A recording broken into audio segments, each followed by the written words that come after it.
When humans first went to space, they didn't rely on a computer inside the spacecraft. They relied on themselves and on teams of people on the ground. So why did spaceflight still come to demand a computer on board?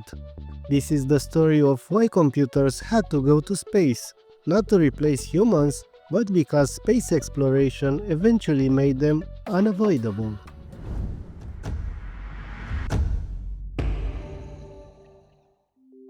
When we hear the word computer, we usually think of laptops, desktop PCs, or servers. But at its core, a computer is simply a system that processes information to make decisions or calculations. For most of this story, computers fall into two categories: analog and digital. Analog computers have existed for thousands of years. The Greeks, for example, built the Antikythera mechanism to calculate the position of the sun, moon, and planets. No numbers, no electricity, just gears and physics doing the math. Digital computers are newer. ENIAC, in the 1940s, calculated step by step using electricity and numbers, and it was powered by thousands of vacuum tubes. Both approaches were useful: analog for immediate reactions, digital for precise, programmable calculations. But the real question is, how do you take a computer and put it where humans can barely survive? The answer begins with the first rocket to cross the edge of space. The journey of the first computer in space began in 1944 aboard the machine of war. Just a year before the end of World War II, the German V-2 was the first man-made object to cross the Kármán line, the border of space, and it did so without a single line of code. On board was the Mischgerät, literally a mixing device. It didn't use software, but electrical voltages. Two gyroscopes sensed the rocket's tilt, while an accelerometer tracked its speed. These physical movements were converted into electrical signals that the Mischgerät mixed to send commands to both the internal vanes in the exhaust and the external fins at the tail. Mischgerät was the first electrically powered analog computer to leave Earth's atmosphere. It was a regrettable triumph of engineering, a machine built to destroy, yet one that provided humanity's first experience of spaceflight. If we wanted to go further, to circle the globe and bring a human back alive, we needed more than just balance. We needed a map to guide this journey. By the late 1950s, the Soviet Union took the lead by evolving the V-2's legacy into the massive R-7 rocket.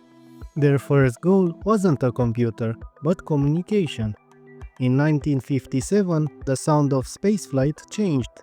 The Soviet Union launched Sputnik 1, and while it lacked a computer, it possessed a voice. It didn't compute. It simply broadcasted a rhythmic beep through its small radio transmitter. But that beep was a data point. By tracking its radio signal, scientists on the ground could calculate the satellite's exact orbit.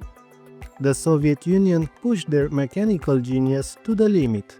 With the Luna Free probe, they even managed to photograph the far side of the moon, developing the film in zero gravity and scanning it for broadcast. By the time Yuri Gagarin climbed into Vostok 1 in 1961, the Soviets had mastered this mechanical approach. His primary navigation tool was the IMP Globus, a physical rotating globe synchronized with the spacecraft's orbit through a complex system of gears.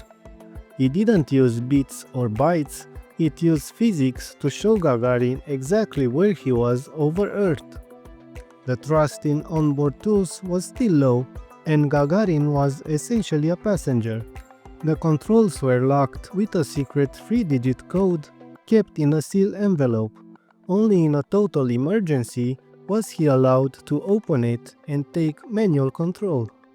Gagarin never needed to use the code, as the automatic systems functioned correctly throughout the 108-minute flight. But mechanical systems had their limits. They could show you where you were, but they couldn't calculate where you needed to be. When NASA prepared for Project Mercury, they ran into a major obstacle: weight.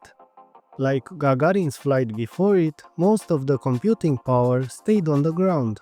Digital computers were still too heavy and too unproven to fly with a human on board.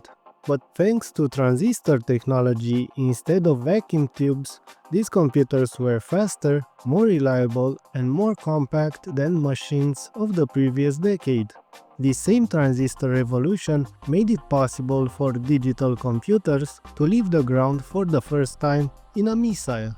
By 1962, the American D-70B, aboard the test launch of the Minuteman missile, became the first operational digital computer to leave the atmosphere.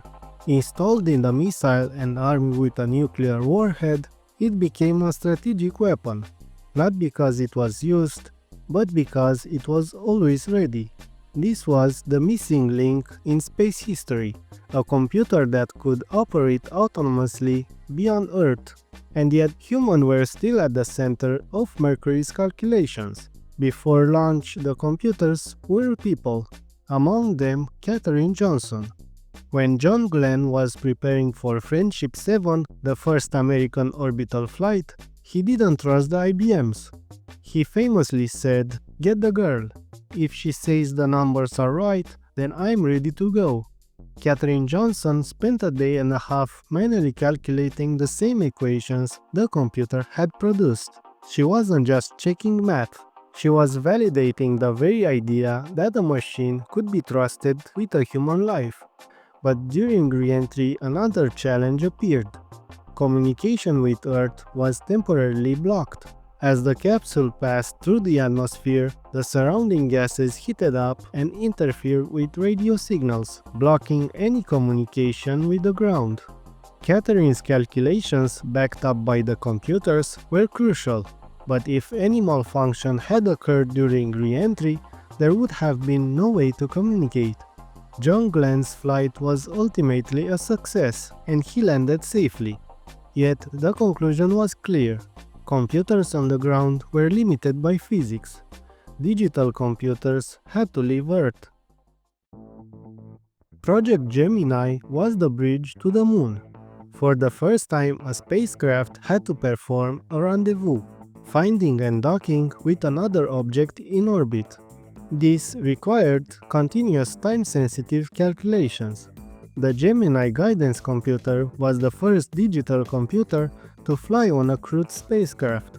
It was also the first time a spacecraft carried a full guidance, navigation, and control system. Although it had a minimal interface, astronauts could manually input numbers, coordinates, and vectors, providing the computer with the raw data needed to operate independently of direct communication with Earth. Having a digital computer on board also made the leap to fly-by-wire possible. But trust was still low, and Gemini 12 mission proved why. As Buzz Aldrin and Jim Lovell approached the Gina target vehicle, the computer could no longer update the closing trajectory. Aldrin reached for backup tools, a sextant, a pencil, and a plastic slide rule chart. And he recalculated the rendezvous by hand in real time. Gemini 12 docked successfully, but the era of mechanical gears and systems depending on communication with Earth was coming to an end. Gemini had paved the way for a future in which onboard computers would become a key component, and guiding missions beyond low Earth orbit. All of this while on the other side of the Iron Curtain, the Soviet Union was quietly developing autonomous systems, preparing the ground for their own lunar ambitions.